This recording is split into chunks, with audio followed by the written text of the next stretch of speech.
she's a boss mom as well, a girl mom as well. I tell you what, there's so much truth into what you're saying, and then of course about Melissa as well. It really does make all the difference. And following up with that, this lovely woman right here, a part of it, USA Today celebrating its 2024 Woman of the Year, using her influence to empower women to lead the next generation. I want to introduce you to her, and I'm going to tell you a little bit about her story, because at the young age of 20, her son passed away from a heroin overdose. This is heavy stuff, but it's also super important. So ever since, her mission has been to carry the message of hope to those affected by addiction. Justin Phillips is here, and we thank you so much for your time, for your mission, and everything that you are doing.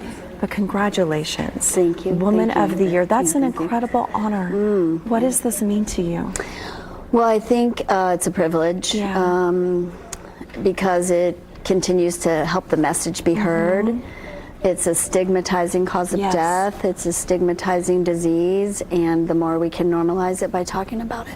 But ever since you have been a part of this nonprofit organization called Overdose Lifeline, tell us about what that is and how it really helps people out there who need it.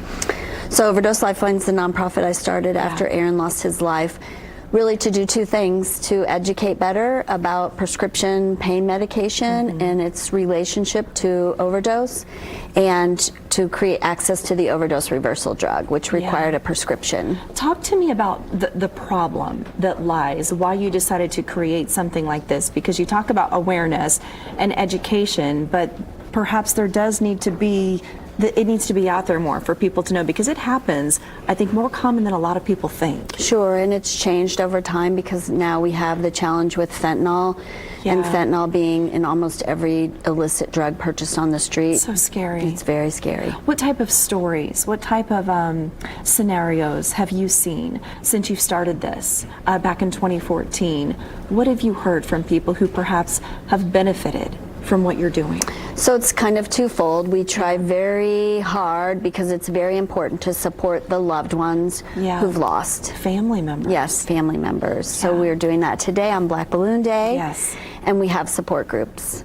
But then on the other side of things, we try to have access to the overdose reversal drug for anyone who needs it, or anyone who's concerned about someone, or just to be prepared, because people are overdosing in public spaces. Let's talk about today as well, because being Black Balloon Day, this has to, obviously, it's very close to home for you. What is this day like?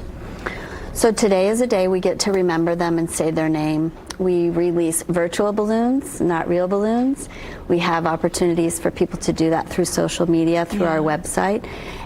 We don't want them to be forgotten. That's the hardest part, the permanence. And I think as a mom, 100%. that's why you do what you do, right? 100%. Because there has to be a reason behind all of this. Something good has to come from it. And I would imagine that's a big part of your purpose. Yes, something good, and to be remembered. Yeah, to be always remembered. What do you think your son would think about the work that you're doing today? I think he would say, "Oh, Mom." You know, I'm sure he feels proud. I'm sure he feels sorry. You know, none of them want to go and leave this sad burden on their family. I think he would wish that I would stop showing the same picture of him. Is it that one? No, that's a good one, right? It's the other one in the red plaid. Mom, the red plaid. Like, Mom, stop. Yeah. I would imagine too, I mean, this is something for a lot of people watching at home. There are a lot of families affected by this. What message would you like to send them if perhaps they're going through this themselves, or they know someone who is? Through the loss? Yeah.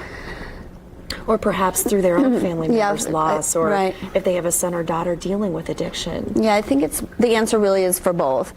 To find yourself a community of people who are also experiencing the same thing, so you don't feel alone, so that you have resources to support you. There's no need to be alone, and community is the only thing that we have to be together. So we do have that in Indianapolis for people who've lost, and then we have some programs also that people can find online. Strength in numbers, for sure. Justin, thank you so much for being here, thank you for sharing your story and the mission that you've created all those years ago. We appreciate it. Thank you so much. All right, you guys, all the details about her story and the mission on lifestylelive.tv.